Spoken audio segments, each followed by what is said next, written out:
É uma grande alegria estarmos juntos, celebrando aquilo que somos, uma só família em Jesus Cristo. Vamos abrindo as nossas Bíblias no Salmo 90.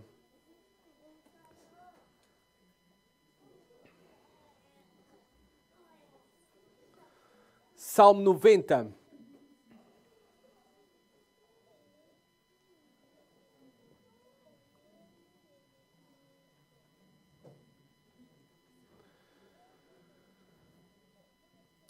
Vamos fazer a leitura da Palavra de Deus, que diz assim: Oração de Moisés, homem de Deus. Senhor, Tu tens sido o nosso refúgio de geração em geração. Antes que os montes nascessem, ou que tivesses formado a terra e o mundo, sim, de eternidade a eternidade, Tu és Deus. Tu fazes o homem voltar ao pó e dizes: voltai, filhos dos homens. Porque aos teus olhos 1000 anos são como o dia de ontem que passou, como a vigília da noite. Tu os arrastas por uma correnteza, eles são como o sono, como a relva que floresce ao amanhecer, que brota e floresce de manhã, mas à tarde murcha e seca. Pois somos consumidos pela tua ira e afligidos pelo teu furor. Colocaste diante de ti as nossas iniquidades e, à luz do teu rosto, os nossos pecados ocultos. Pois todos os nossos dias passam sob a tua ira, nossos anos acabam-se como um suspiro.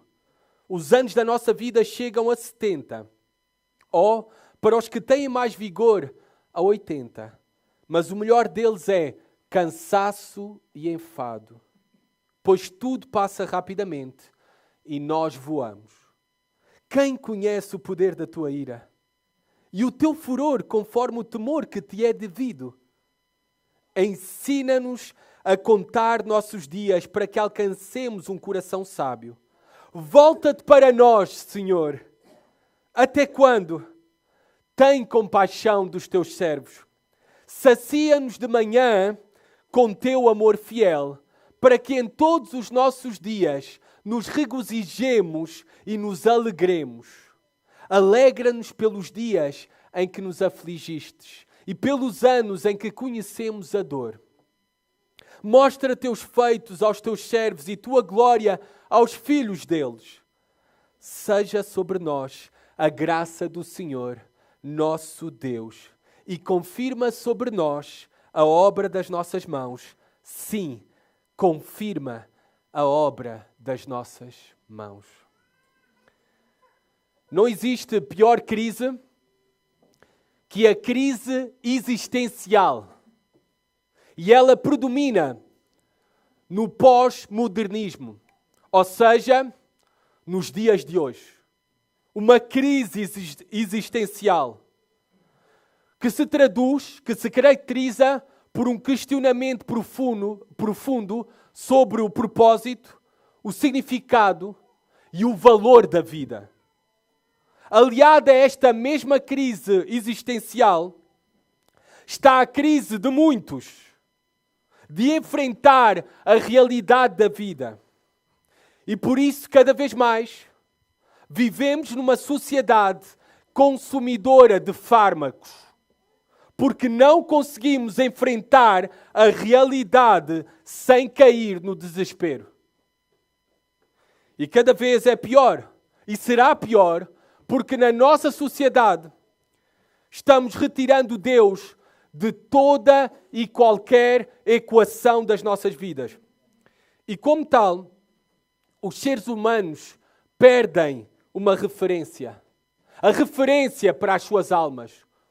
O eixo para dirigirem as suas vidas. O norte, o rumo para o seu caminhar.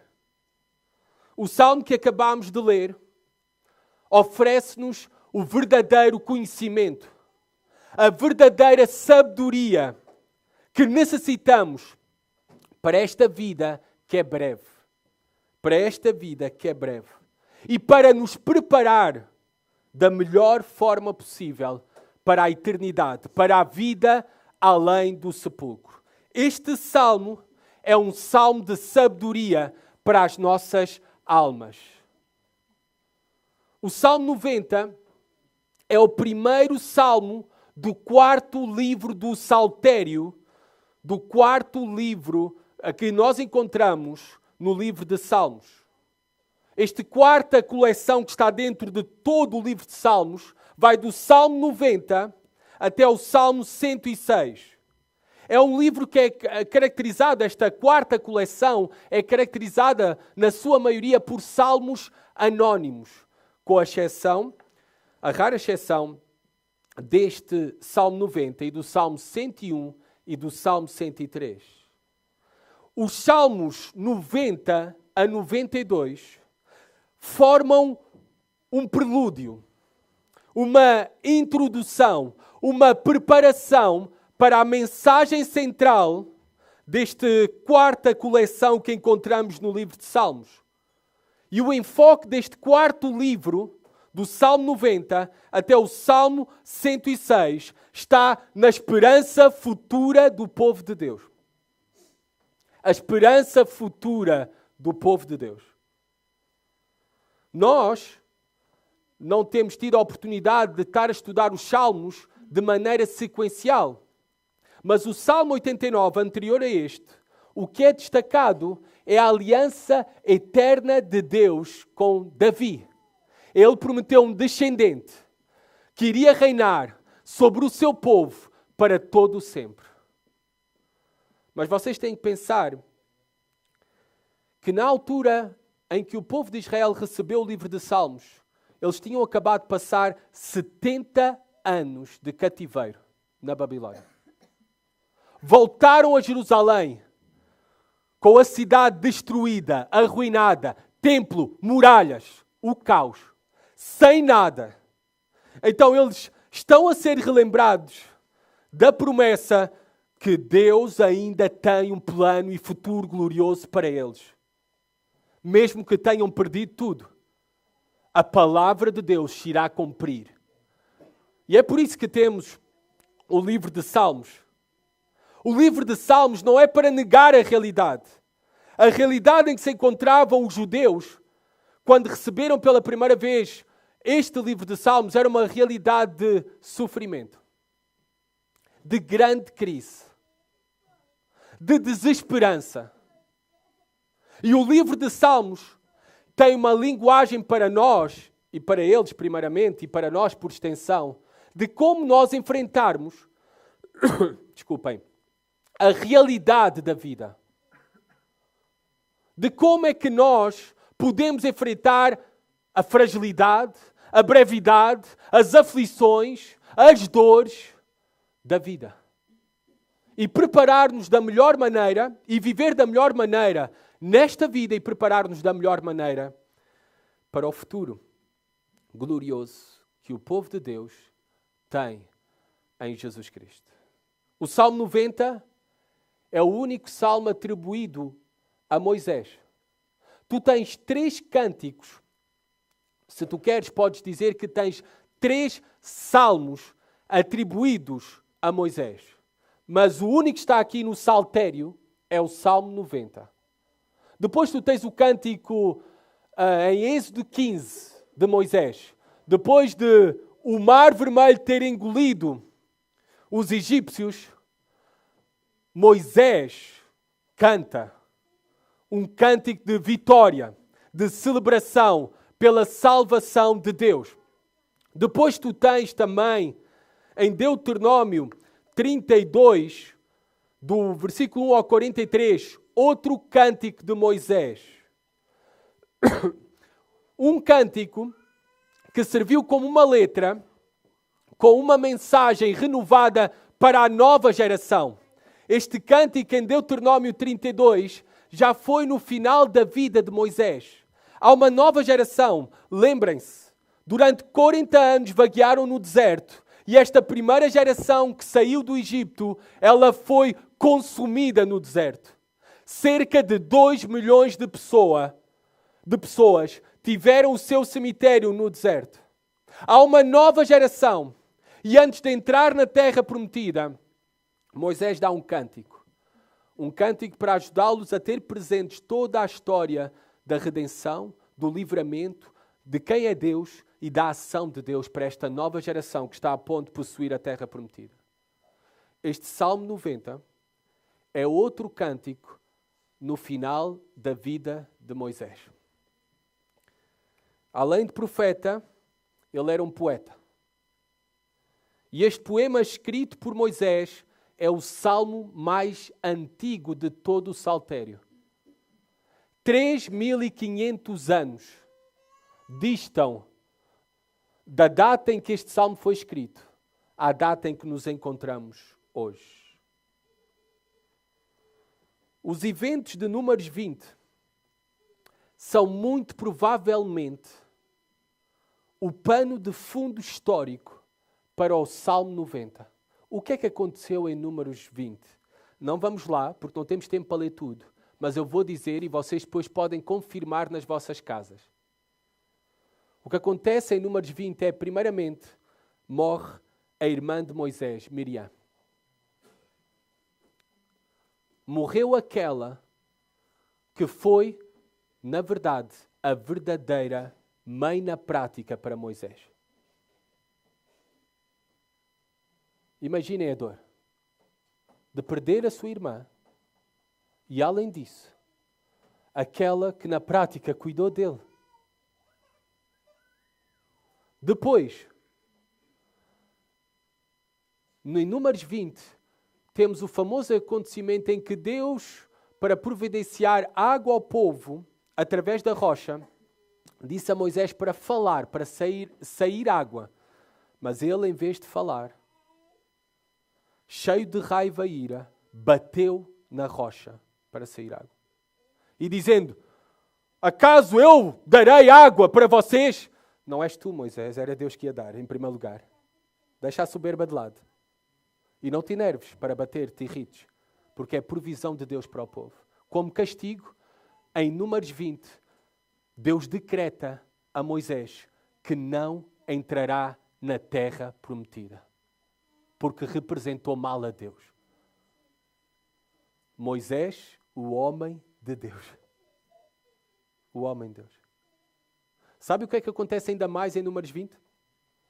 A morte do seu outro irmão, Arão. É neste caos de morte, juízo de Deus, que Moisés escreve este poema, este cântico. O Salmo número 90. É neste contexto da realidade da vida para Moisés, marcado por sofrimento, pela morte dos seus mais queridos e ainda também até pelo fracasso da sua fé, com uma reação desobediente e descontrolada. Perdeu o privilégio de entrar na terra prometida. Agora pensamos, Moisés é o homem de Deus, reconhecido nas Escrituras em vários lugares como o homem de Deus. E se isto aconteceu a Moisés, o homem de Deus, de poder se enervar, de poder fracassar na sua fé, na maneira como responde a Deus, como representa Deus, isto também, imagina o que pode acontecer ao teu pastor. O que é que pode acontecer ao teu esposo? Ao teu pai?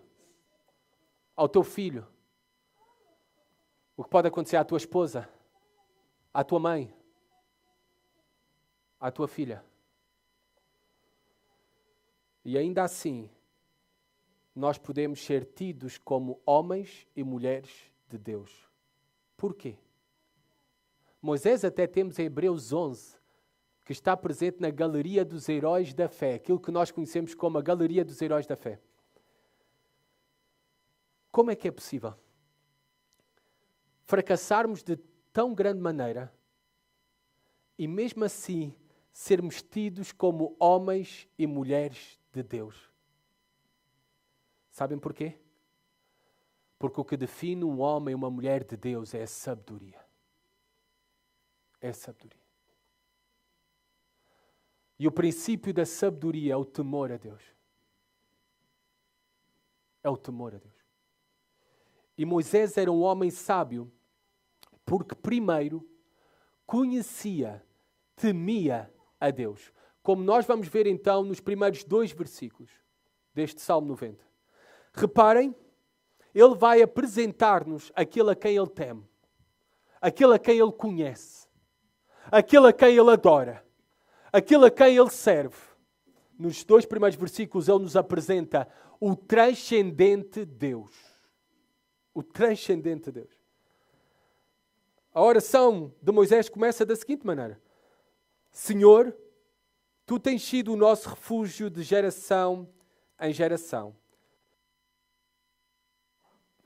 Antes que os montes nascessem, ou que tivesses formado a terra e o mundo, sim, de eternidade a eternidade, Tu és Deus.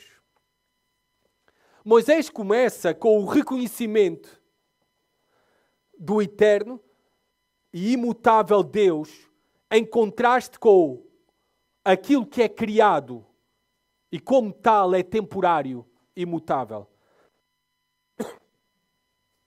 Ele apresenta Deus como o seu refúgio. A palavra no original literalmente é a sua habitação.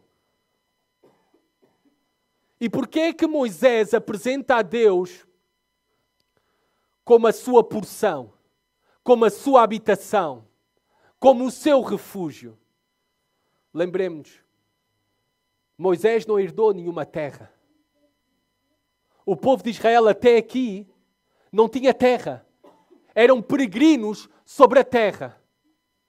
Tinham sido escravos durante cerca de 400 anos no Egito. Depois, 40 anos peregrinando no deserto. É por isso que Moisés se refere a Deus como o seu refúgio. Na verdade, não o seu refúgio, peço desculpa, correção muito importante. Como o nosso refúgio. Como o nosso refúgio. O refúgio do povo de Deus. Ai, meus irmãos, vivemos num mundo mau, num mundo instável, de muitas ameaças e podemos perder tudo. Mas há uma coisa que não podemos perder. É Deus. Ele é o nosso refúgio. Ele é a nossa habitação. Ele é a nossa porção.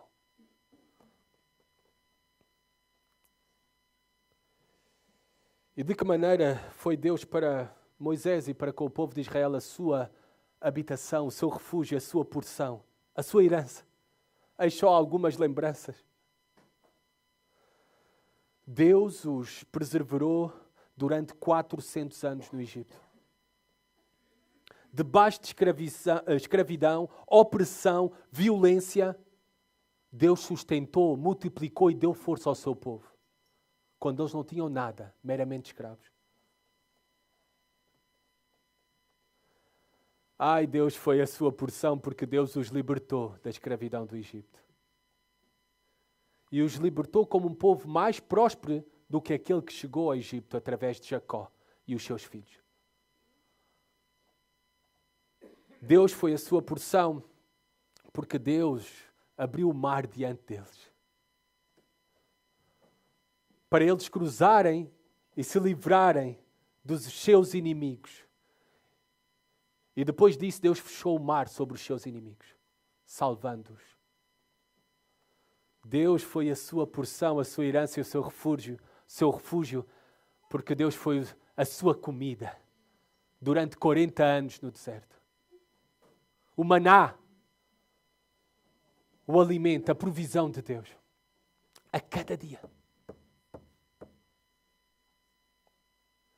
Deus foi a sua porção porque foi a sua rocha que manava água. Deus foi a sua porção porque foi aquele que os acompanhou durante 40 anos com uma nuvem durante o dia, como sombra e descanso para eles no meio do deserto. e coluna de fogo nas noites geladas do deserto. Deus foi a sua porção, herança, por causa da proteção e sustento de cerca de 2 milhões de pessoas, que até diz as Escrituras que o seu calçado não envelhecia, as suas vestes, durante 40 anos, não era preciso trocar de calçado, não era preciso trocar de vestes. Hoje em dia os nossos ténis nem duram um ano. E são Nike.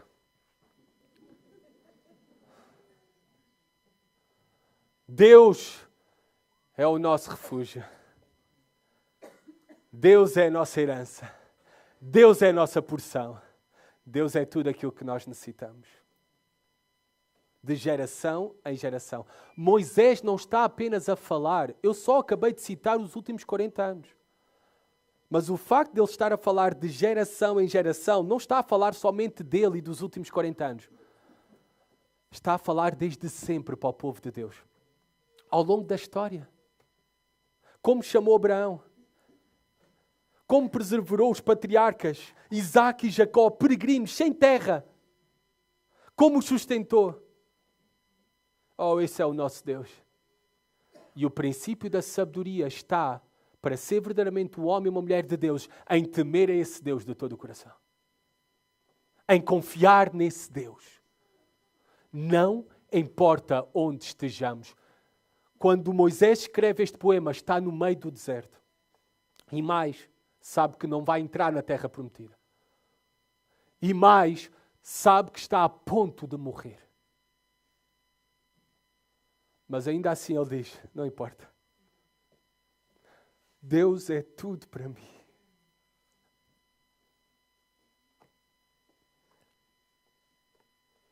Versículo 2, antes que os montes nascessem. Ele está numa região montanhosa. Se ainda vais a Israel, tu podes, ao sul de Israel, comprovar isso mesmo. Ele está mais situado a sul, a ponto de entrar na terra prometida. Uma região cheia de montanhas. Moisés contempla aí os montes. E pensa no absurdo tempo em que aqueles montes já se encontravam ali. Firmes, inabaláveis. Antes que os montes nascessem. Ou que tivesses formado a terra e o mundo, sim, de eternidade a eternidade, tu és Deus. Tu és Deus.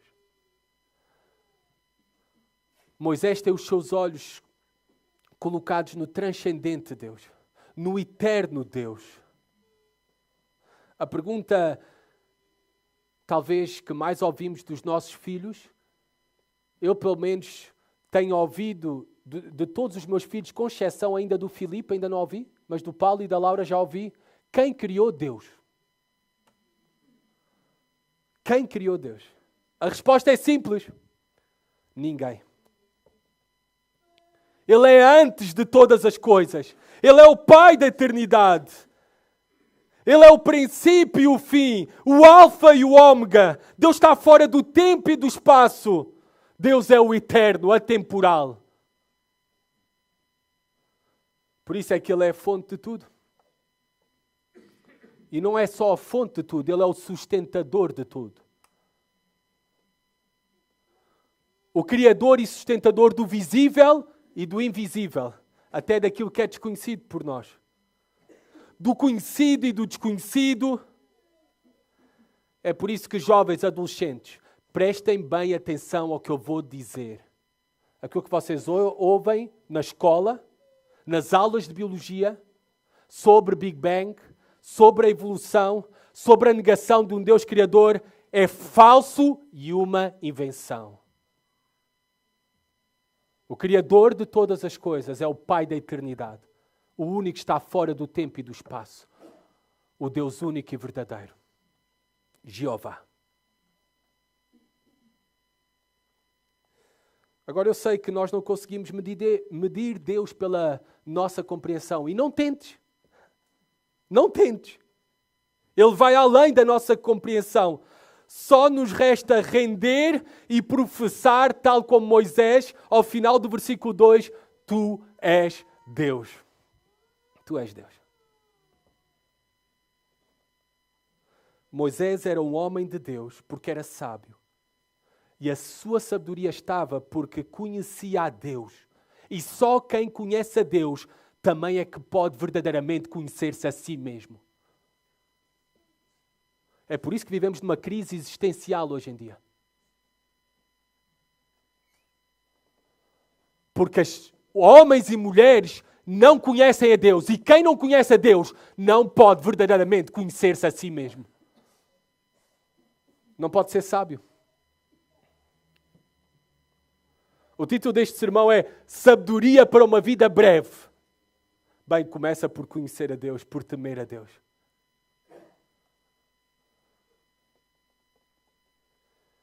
E porque Moisés conhecia a Deus e temia a Deus, ele então conhecia verdadeiramente quem ele era. Qual era a realidade do homem, o que nós somos. E por isso do versículo 3 a 11 deste salmo, ele vai-nos falar, primeiramente falou-nos do transcendente Deus e agora vai-nos falar do o temporal homem. O temporal homem. Versículo 3 a 6, ele vai falar da fugacidade do homem. É fugaz, é breve. O homem. A vida.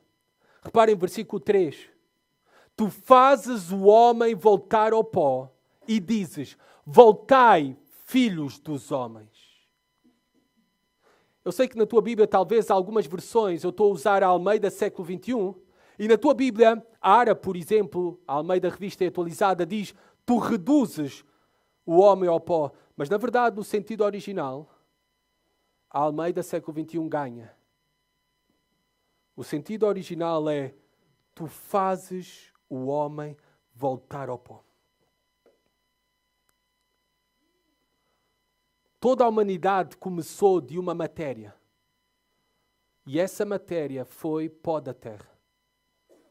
Foi assim que Deus criou Adão. E as mulheres vão dizer, mas nós não fomos criadas do pó da terra. Sim, mas foram criadas da mesma matéria do pó da terra, da costela do homem. Todos nós temos a mesma matéria, o pó da terra. E por causa da maldição do pecado, desde que Deus disse lá, em Gênesis 3:19, com as seguintes palavras, eu até vou ler porque quero citar literalmente o que Deus disse. Depois da queda, o castigo foi o seguinte, ao homem e à mulher.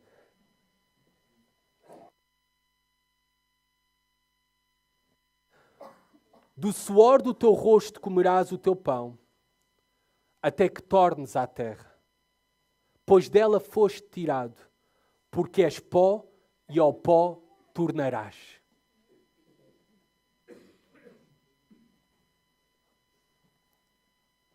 Não há como fugir a isso. Somos pó e por causa da maldição do pecado, ao pó todos nós iremos regressar. Alguns daqui a 10 anos. Alguns daqui a 20 anos. Alguns daqui a 30 anos. Não importa. O destino é igual para todos nós. Igual. A nossa vida está nas mãos de Deus. Porque reparem, tu fazes o homem voltar ao pó. A tua vida não está nas tuas mãos. Por muito que te esforces, por muito que contrates o Filipe Matos como teu nutricionista, por muito que contrates o Vinícius Catelli como teu personal trainer e vás ao ginásio todos os dias, a tua realidade e a minha realidade é que um dia iremos voltar ao pó. Fugaz a nossa vida. A nossa vida não está nas nossas mãos. A nossa vida está nas mãos de Deus, o qual diz nas palavras de Jesus Cristo que nós nem podemos acrescentar nem sequer um dia àquilo que Ele já determinou. Quando Ele criou o homem do pó da terra, Ele deu o sopro da vida. Matéria física, corpo e alma para passar a ser um ser vivente. Ele deu-te o sopro da vida. um dia Ele vai pedir-te de volta. E por isso, como é que tu morres? Expirando pela última vez. Pela última vez. Sopro da vida se foi. Nós pensamos que somos grande coisa, não é? Todos nós temos a tendência a achar que somos grande coisa. Quando aquilo que nós somos é apenas pó. Usamos títulos para engrandecer-nos até na nossa cultura. Doutor isto, doutor aquilo, mestre, reverendo. Aquilo que devíamos chamar uns aos outros é: olá, senhor pó. Olá, senhor pó. Olá, terra. É bom este choque com a realidade. E Moisés não tem nenhum problema em trazê-lo à sua própria alma e ao povo de Israel. Sabem porquê? Porque isso é bom? Porque isto nos relembra a sermos mais humildes. Isto nos relembra a sermos mais dependentes de Deus. Isso é sabedoria.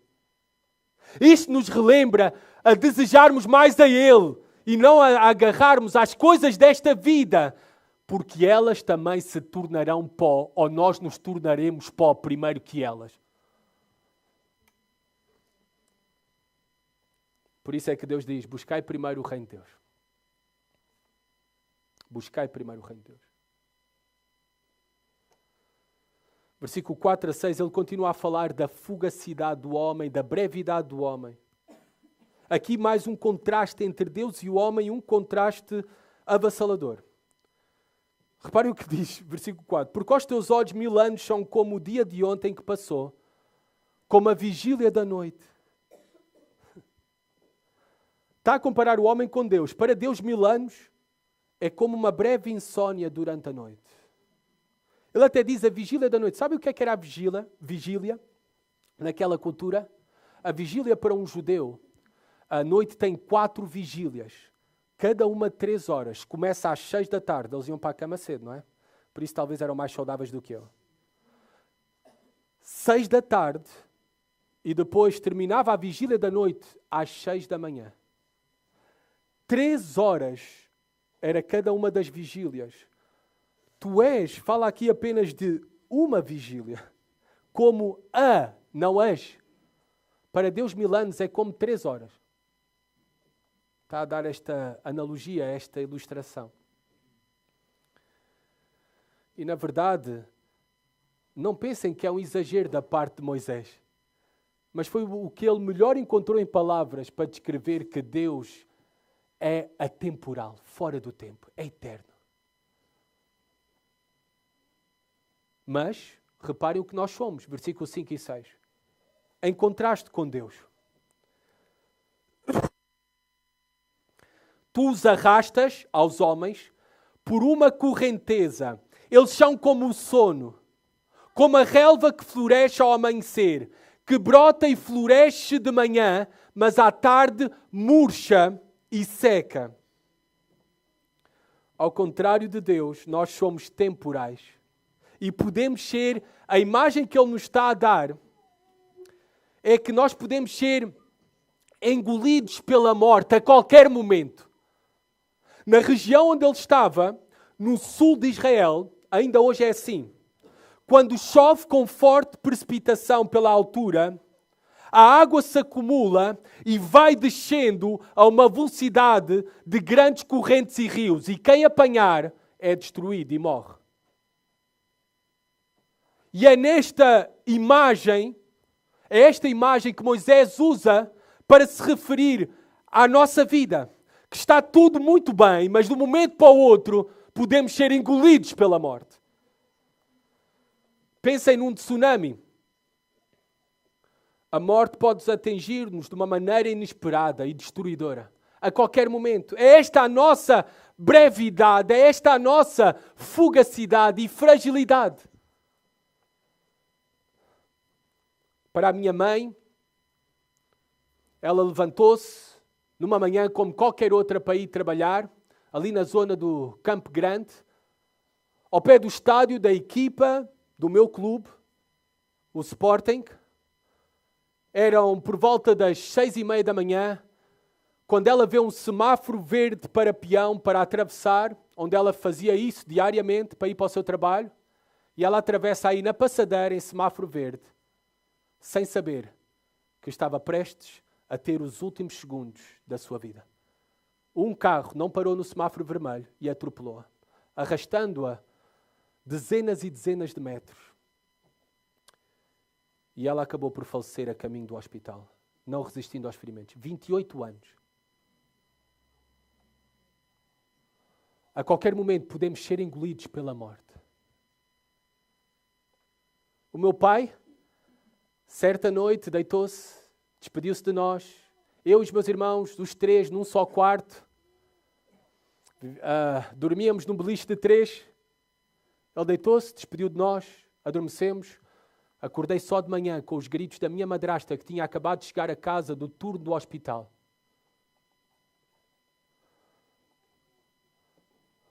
Porque essa foi a última noite do meu pai. Quando ela chegou a casa, o meu pai teve, diz a autópsia, por volta da 1 ou 2 da manhã, um infarto fulminante ao coração, com apenas 39 anos de idade. Tu podes ser engolido pela morte a qualquer momento. Essa é a nossa fragilidade. Somos como o sono. Ninguém se dá conta do tempo passar durante a noite. Às vezes até temos a sensação que nos deitamos e foi só um abrir e o fechar de olhos. Não demos conta de passar o tempo. Quando ouvimos o despertador. A nossa vida é assim, é um sono. É um sono. É como a relva. Mais uma analogia da fugacidade e fragilidade da vida. A relva é algo que cresce muito rapidamente e floresce até nas condições ideais. Mas também desaparece com muita facilidade. Já experimentaste cortar a relva e pouco tempo depois ela já apresentar estar seca? Se tiver em condições mais extremas? É assim, fugaz, frágil. Assim somos nós também. Tão fugazes e frágeis como a relva. Repara que Moisés compara-nos com a relva. Moisés podia ser com o eucalipto. Eu estou a trazer eucalipto porque a árvore mais antiga de Portugal é um eucalipto de 43 metros de altura com 130 anos. Mas a nossa vida não é como os eucaliptos. É ainda mais frágil e fugaz. É como a relva. Damos tanta importância e valor a acumular tesouros e coisas desta terra dos viventes, a construir um nome, uma reputação para nós, a tentar prolongar os nossos dias aqui sobre a terra, consumindo a nossa energia, os nossos recursos, o nosso escasso tempo por coisas que não podem evitar que nos tornemos pó e que não nos vão salvar desta realidade. Que somos frágeis e fugazes. Vivemos como se fôssemos imortais terrenos, mas não és. Não somos. Não somos imortais. Ou podes dizer que és apenas imortal até que Deus te chame. Por isso, não vivas como se ainda te restasse 1000 anos. Vive, na verdade, como só tivesses 1 ano de vida. E ele passará rápido. Ser consciente da tua fragilidade, da tua fugacidade. E o caminho da sabedoria é temer ao Senhor. É buscar ao Senhor. Por sobre todas as coisas. Reparem, versículo 7 a 12, e serei mais rápido agora apresentando aqui a fragilidade do homem. Insistindo, mas agora acrescentando, adicionando algo. Versículo 7 fala da ira e do furor. Pois somos consumidos pela tua ira e afligidos pelo teu furor. Colocaste diante de ti nossas maldades e à luz do teu rosto os nossos pecados ocultos. Pois todos os nossos dias passam sob a tua ira, nossos anos acabam-se como um suspiro, ou em algumas traduções como um breve pensamento. Ira e furor são usados aqui para Deus como sinónimos. Moisés apresenta esse Deus transcendente, eterno, criador e sustentador e soberano de todas as coisas, inclusive das nossas vidas, como um Deus também irado. Irado. E em que sentido é que Moisés diz que nós somos consumidos e conturbados, afligidos pela ira de Deus? Por causa dos nossos pecados. Por causa da maldição do nosso pecado. E Deus é um Deus irado contra os nossos pecados e também contra os pecadores. Deus é um Deus irado. O pecado traz graves consequências às nossas vidas. O pecado traz graves consequências. E a nossa fragilidade, a somar já que somos pó, mas a adicional a isso, é a nossa pecaminosidade e estarmos debaixo, digamos assim, da ira de Deus. Agora é certo, amado povo de Deus aqui presente, aqueles que já temem a Deus, aqueles que já são seus, aqueles que já creem em Jesus Cristo como seu Senhor e Salvador, é certo que nós pertencemos a Ele. E que a ira derradeira que estava destinada a nós, ela na verdade foi lançada sobre o seu Filho na cruz, Jesus Cristo. E que o trono da ira agora se transformou para nós como um trono de graça. É por isso que Moisés vai terminar este salmo clamando por graça. Mas isso, a graça, não anula a realidade que Deus se ira e se indigna dos nossos pecados, inclusive também os pecados do seu povo. Miriam morreu. Arão morreu. Moisés não pôde entrar na terra prometida. Eis aí a manifestação da ira de Deus. Não nos esquecemos. Não brinques com Deus. Não brinques com Deus. Eu sei que tu não estás talvez habituado a ouvir estas mensagens sobre a ira de Deus. Porque não falemos disso agora. Falemos do amor. Deus é amor. Essa é uma grande verdade nas Escrituras. Mas também uma grande verdade nas Escrituras é que Deus se ira contra o pecado e contra também o pecador. Porque para suavizar a coisa, nós dizemos, não, Deus se ira contra o pecado, mas ama o pecador. Não, Deus ama o pecador, mas Deus também se ira contra o pecador. E que isso aumente a nossa percepção de quem nós somos verdadeiramente, as nossas misérias, e que isso nos faça buscar a Deus verdadeiramente todo o coração, temer a Ele. Temer a Ele. Esse é o caminho da verdadeira sabedoria. Moisés e o salmista coloca este salmo, o salmista, ou seja, quem preparou aqui a coleção de salmos, coloca o Salmo 90 de introdução aqui para os leitores que tinham acabado de sair do exílio e que tinham perdido tudo e foram para o exílio 70 anos por causa da ira de Deus, da indignação de Deus sobre o seu povo. Por causa dos seus pecados, da sua idolatria, maldade, rebeldia. E este salmo é colocado aqui de propósito como uma lembrança. Vocês sofreram a ira de Deus e tudo aquilo que estão a sofrer e sofremos como povo de Deus é porque Deus é justo para castigar o pecado, para disciplinar o seu povo. E o juízo deve começar pela casa de Deus. Moisés, por isso, na sua oração, reconhece a ira de Deus. Versículo 8. Colocaste diante de ti as nossas maldades ou os nossos pecados e iniquidades, e à luz do teu rosto os nossos pecados ocultos. Deus não faz vista grossa aos pecados do seu povo. Deus traz luz aos pecados escondidos. Podemos nos esconder hipocritamente dos homens, mas não nos podemos esconder de Deus. Devemos ser conscientes do mesmo a todo o tempo. O que faz às escuras e escondidas, um dia Deus irá expor. E não só, se não te arrependes, Deus irá executar juízo contra ti. E Ele é justo em fazê-lo. Por isso é que o povo de Israel, Moisés sabia muito bem, passou 40 anos peregrinando no deserto, até morrer toda aquela geração. que tinha saído do Egito por causa dos seus pecados. Teme a Deus, porque talvez o teu pecado te vai privar de grandes bênçãos para ti, para a tua família e até para a tua igreja. Deus não faz vista grossa. Versículo 9. Pois todos os nossos dias passam sob a tua ira. Esta é a nossa realidade de fragilidade por causa da nossa natureza pecaminosa. Amados, não há um dia que eu não peque. Não peque. Não há um dia.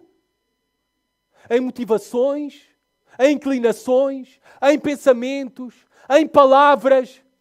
Não há um dia.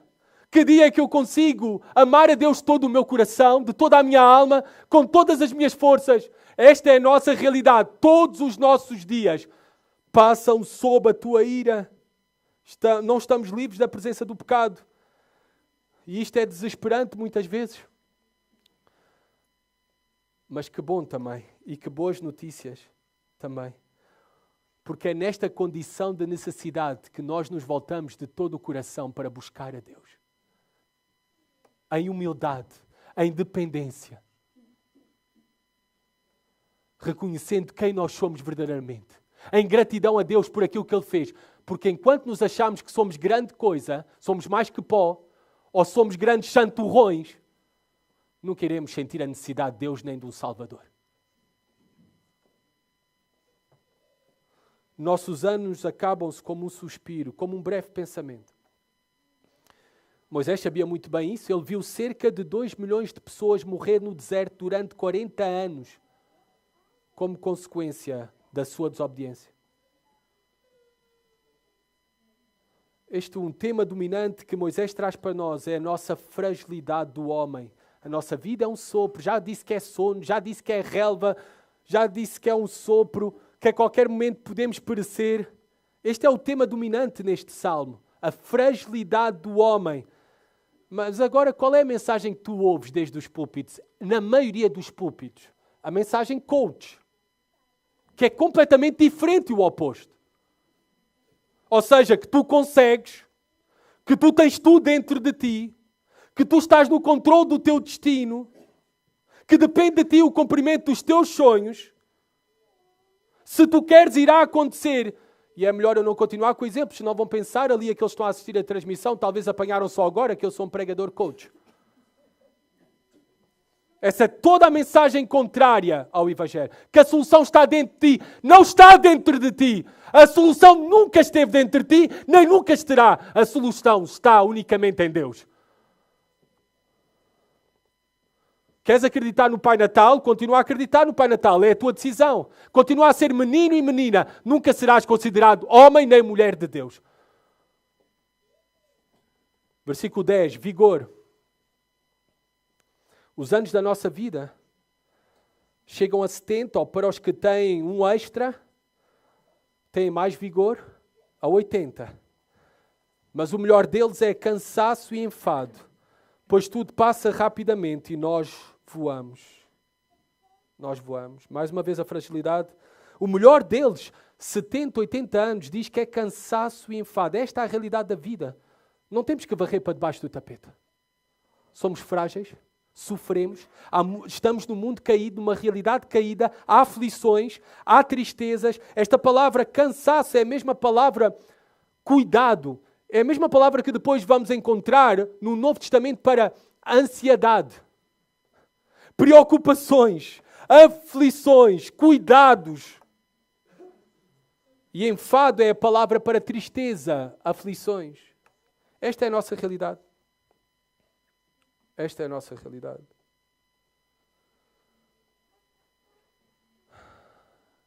Ainda que, claro, nós sabemos que não vamos durar muito, mas isso não anula a nossa responsabilidade. Agora, Filipe, eu vou corrigir aquilo que disse anteriormente. A nossa responsabilidade de glorificar a Deus também com os nossos corpos, como cuidamos de nós. A nossa responsabilidade de comer bem. A nossa responsabilidade de fazer exercício físico. A nossa responsabilidade de fazer tudo aquilo que possa depender de nós, ainda que sabemos que todas as coisas dependem de Deus, mas para viver o mais tempo possível com a força maior possível para servir da melhor forma ao nosso Deus. Mas nós sabemos que chegará o momento, talvez os nossos 70, 80 anos ou antes disso, em que não iremos ser mais fortes fisicamente e não iremos ser mais fortes mentalmente. Essa é a nossa realidade. Versículo 10 diz, pois tudo passa rapidamente e nós voamos. Quantos grandes homens e mulheres de Deus já voaram, desapareceram, não estão cá? Não estão cá. Quantos? E eram mais fortes do que nós. Mais sábios até do que nós. Mas esta é a realidade de todos nós. Continuando, porque temos que terminar. Quem conhece, versículo 11, o poder da tua ira e o teu furor conforme o temor que te é devido? Eu disse há pouco que um dos atributos mais negligenciados no púlpito é pregar sobre a ira de Deus, um dos atributos de Deus. Ou seja, a ira de Deus é a sua indignação justa contra o nosso pecado, contra o pecador. Isto é uma mensagem que a nossa geração não quer ouvir e que muitos pregadores lhe fazem à vontade. Mas o que é que isto tem provocado? Um povo que não teme a Deus. Um povo que não tem medo de Deus. Um povo que não tem reverência por Deus. Um povo que não se importa com Deus nem com as coisas de Deus. E por isso é que estamos cheios de ditos cristãos apenas de nome, nominais, que na verdade o que são é que vivem pior que demónios. Vivem pior que demónios. Eu sempre digo isso porque Tiago diz que os demónios temem e tremem. E há cristãos nominais que nem temem a Deus, nem tremem diante de Deus. Mas aqueles que são verdadeiramente seu povo, seus filhos, eles são conscientes, sensíveis à ira de Deus, à realidade de quem é Deus, são dominados por ela também, reconhecem que nada são e por isso, com verdadeira devoção e humildade, buscam a Deus. Totalmente. Porque temem verdadeiramente a Deus. Termina versículo 12 a 17. Depois de falar do transcendente Deus, do temporal homem, agora fala do tesouro da graça de Deus. E termina com estes pedidos de oração, e eu vou passar a citar cada um, em cada um do versículo 12, 13, 14, 15, 16, 17. Primeiro ele pede por sabedoria. É graça a Deus recebermos sabedoria. Versículo 12. Ensina-nos a contar os nossos dias para que alcancemos um coração sábio. Ensina-nos, Senhor, a olhar para a nossa realidade. Ensina-nos a olhar para quem Tu és. E que aproveitemos e não desperdicemos as nossas vidas, seguindo o princípio da sabedoria, que é o temor a Deus. Sabe o que é que implica conhecer a Deus? Aqui diz, ensina-nos a contar os nossos dias para que alcancemos um coração sábio, ou um coração com conhecimento. Sabe o que é conhecimento na mentalidade hebraica? Na nossa mentalidade grega, é essa a influência que nós temos na nossa cultura. Conhecimento é só aqui, na mente. É receber ensino mental. Na Bíblia, quando diz coração sábio ou coração de conhecimento, tem a ver com ensino, mente, tem a ver com conhecimento de comunhão, de experiência e tem a ver com conhecimento de obediência, colocar em prática. Não é só aqui. Dá-nos essa sabedoria. Não apenas para conhecer a Tua palavra, mas para vivê-la. Vivê-la. Obedecer. Depois diz, compaixão, versículo 13. Volta-te para nós, Senhor. Até quando?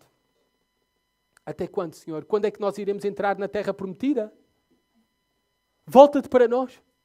Até quando a nossa realidade só será morte? Morte após morte? No deserto, 40 anos? Volta-te para nós, Senhor. Até quando? Moisés sabe que a sua única esperança é o Senhor.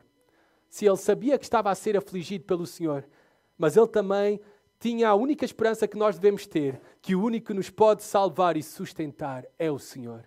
Aquele que nos aflige é aquele que também nos cura. Aquele que nos condena é aquele que também nos salva. A nossa única esperança.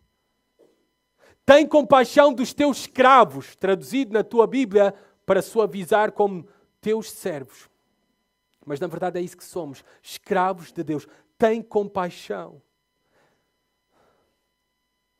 Aqueles que estavam a ler a Bíblia, aquela geração de judeus, ou a segunda, digamos assim, comunidade judaica depois do exílio, que regressou à terra prometida a Jerusalém através de Zorobabel, ao ler este salmo, tinham que entender que essa também deveria ser a sua esperança e clamar e pedir a Deus por compaixão. E Deus é cheio de compaixão. Deus é cheio de compaixão. Tem compaixão dos teus servos. Terceiro, que pede Moisés, sacia-nos de manhã com o teu amor leal, ou com o teu amor fiel. É este o verdadeiro sentido. Sacia-nos de manhã com o teu amor fiel, para que em todos os nossos dias nos regozijemos e nos alegremos. O único que pode dar satisfação à tua alma, à minha alma, é Deus. Não há outra coisa. Vais estar sempre a correr atrás. Vais estar sempre a necessitar de mais. A sentir-te vazio. O único que pode dar verdadeiramente satisfação, mesmo até estando no deserto, como estava Moisés, é Deus. É Deus. Não penses que é o teu carro 0 km. Não penses que é a tua casa. Quando comprares uma casa, tu vais ver, depois queres comprar uma casa maior. Não é aquela promoção que há tantos anos estavas à espera, porque quando a tiveres, tu vais dizer, é só isso? Quero mais. A única coisa que pode dar satisfação à tua alma, a única coisa verdadeiramente e para todo sempre, é Deus. Para que assim todos os nossos dias nos regozijemos ou cantemos, como diz na versão Ara, e nos alegremos. O povo de Deus é um povo que canta, porque é um povo alegre em Deus. Não é porque a vida é fácil. Não é porque não perdemos irmãos. Moisés perdeu a sua irmã, perdeu o seu irmão. Mas o povo de Deus canta porque tem a sua satisfação, esperança e alegria em Deus. Vai além desta vida. Ele pede, não é? No versículo 15, alegra-nos. Alegra-nos pelos dias em que nos afligiste e pelos anos em que conhecemos a dor. Ele pede por esta justiça retributiva positiva de Deus. Os anos que tu nos afligiste, agora nos recompensa, Deus. Já chega. Recompensa-nos. Sabem, esta oração deve ser a nossa oração, mas nós sabemos que ela já foi respondida na cruz por Jesus Cristo. Porque por meio da cruz nós temos acesso ao Pai e teremos acesso a Ele para todo o sempre. E por isso é que o livro do Apocalipse termina, não haverá mais dor, nem choro, nem lágrimas, alegria para todo o sempre. Por isso é que Paulo diz que as tribulações e aflições neste mundo são breves e momentâneas. O que é que são 80 anos comparado com toda a eternidade? Ele pede por glória, versículo 16, mostra os teus feitos aos teus servos e a tua glória aos filhos deles. Ele pede por essa glória, que Deus manifeste a sua glória. A glória é a manifestação dos atributos de Deus, de quem é Deus, do seu amor, da sua bondade, da sua misericórdia diante do povo, porque conhecer a Deus é vida, é força e transforma-nos. É por isso que nós pregamos a palavra, porque é o meio pelo qual Deus nos mostra a sua glória por meio da sua palavra. Por isso é que temos um cântico que diz, mostra-nos Cristo por meio da tua palavra. Por último, ele pede graça, versículo 17. Seja sobre nós a graça do Senhor nosso Deus e confirma sobre nós a obra das nossas mãos. Sim, confirma a obra das nossas mãos. Pede por graça. Ele termina clamando por graça. Um Deus irado, mas para nós se torna nós temos acesso ao trono da graça e se torna gracioso para connosco. Por isso podemos clamar por graça. E graça não é apenas um favor imerecido, como nós damos como definição teológica simples e fácil, como um chavão evangélico. Graça é o poder de Deus em ação em nosso favor em todas as coisas. Seja sobre nós a graça do Senhor. Essa é a maior riqueza da vida cristã. Na verdade, é tudo aquilo que nós necessitamos. É a nossa única esperança para a realidade da nossa fugacidade, da nossa fragilidade. Sem ela não podemos fazer nada, mas a graça de Deus é suficiente. Foi isso que Deus disse a Paulo. A minha graça te basta. A minha graça te basta. E o último pedido, ainda no versículo 17. E confirma sobre nós a obra das nossas mãos. Sim, confirma a obra das nossas mãos. Reparem que a brevidade da vida não é uma justificação para te entregares ao fado ou à inatividade. Enquanto respirarmos a cada dia que o Senhor nos dá a oportunidade de levantar, é para fazermos e realizarmos boas obras. É para trabalharmos e servirmos a Deus e os outros.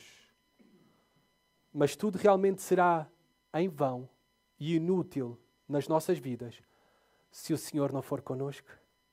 Se pela sua graça Ele não confirmar, Ele não consolidar o trabalho das nossas mãos, Ele não abençoar, ou Ele não fazer com que permaneça.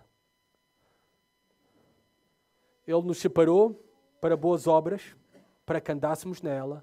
É Ele quem nos capacita para as mesmas e é Ele que, por meio do seu Espírito, nos enche de bom desejo para as cumprir. E por isso, com Deus, pelo Espírito de Deus que habita em nós, no seu povo, e unicamente pela sua graça, é que nós podemos ter sucesso nesta vida. Apesar da nossa fragilidade, nós podemos ter obras que permanecem para as futuras gerações. Apesar da nossa brevidade, nós podemos ter fruto para a eternidade. Fruto que vai além de nós. Deus e a sua graça. Esta é a mensagem central deste salmo. Deus e a sua graça é a única esperança para o frágil homem escapar da ira de Deus e aproveitar uma vida verdadeiramente frutífera. Tu que talvez nos visitas aqui, talvez estás connosco há muito tempo e talvez nunca ouviste que Deus se indigna contra o pecado. Mas a mensagem nas Escrituras é clara. O autor aos Hebreus 9, na carta aos Hebreus, capítulo 9, versículo 17, diz: está destinado ao homem morrer uma só vez, vindo depois disso o juízo. A pergunta para ti esta manhã é: tu estás preparado para te encontrares com Deus? Porque isso pode acontecer hoje mesmo. Hoje mesmo. Hoje pode ser o teu último suspiro. Eu espero que estejas preparado. Só há uma maneira de estar preparado. É tu te poderes voltar todo o coração para Deus. É tu poderes crer em Jesus Cristo como teu Senhor e Salvador. É por meio dele e unicamente por meio dele que somos salvos da ira futura. Da ira futura. Que maravilha é saber, nós que já temos esta confiança, saber pela graça de Deus, por meio do sacrifício de Jesus, somos livres da ira de Deus. É por isso que não devemos temer a morte. Sabemos que a nossa vida é breve, frágil, fugaz. Sabemos que a morte pode nos tocar a qualquer momento. Mas nós agora respondemos com a nossa fé, confiança e esperança em Deus e na sua graça, em Jesus Cristo e na sua obra. Nós respondemos como Paulo: para mim o viver é Cristo e a morte é ganância, é lucro. É lucro. E a vida para nós, até o último suspiro determinado por Deus. Cada suspiro que nós tenhamos o desejo, amados irmãos, amada igreja, de aproveitar cada suspiro aqui na terra para frutificarmos em boas obras para a glória de Deus e abençoar outros até depois da nossa partida. Sabem porquê? Porque essa é a esperança que temos na graça de Deus. 3.500 anos depois de Moisés escrever este poema. Já nem sabemos onde está o seu corpo. Ainda assim, a sua obra continua a falar e a glorificar a Deus por meio deste salmo. Que seja assim também com as nossas vidas. Que o Senhor, pela sua graça, seja conosco e confirme a obra das nossas mãos para a sua glória e para o bem das futuras gerações. Aproveitemos e peçamos a Deus por isso mesmo. Oremos, Senhor, que possamos produzir bom e muito fruto para a Tua glória. Para isso, dá-nos um coração sábio, Senhor, que te teme a Ti. Ensina-nos, Senhor, a contar os nossos dias e a não desperdiçarmos os mesmos, Senhor. Tem compaixão de nós. Sê Tu a nossa satisfação, alegria, Senhor. E, Senhor, que a cada suspiro, que o desejo dos nossos corações seja agradar-te, glorificar-te. Sim, que a obra das nossas mãos, Pai, enquanto estivermos vivos, nós pedimos que a confirmes, que a estabeleças, Senhor, que a consolides, Senhor, e que isto possa ser para a Tua glória e também, Senhor, possa ser de bênção para as futuras gerações. Pela Tua graça, sabemos que isso pode ser possível. Amém.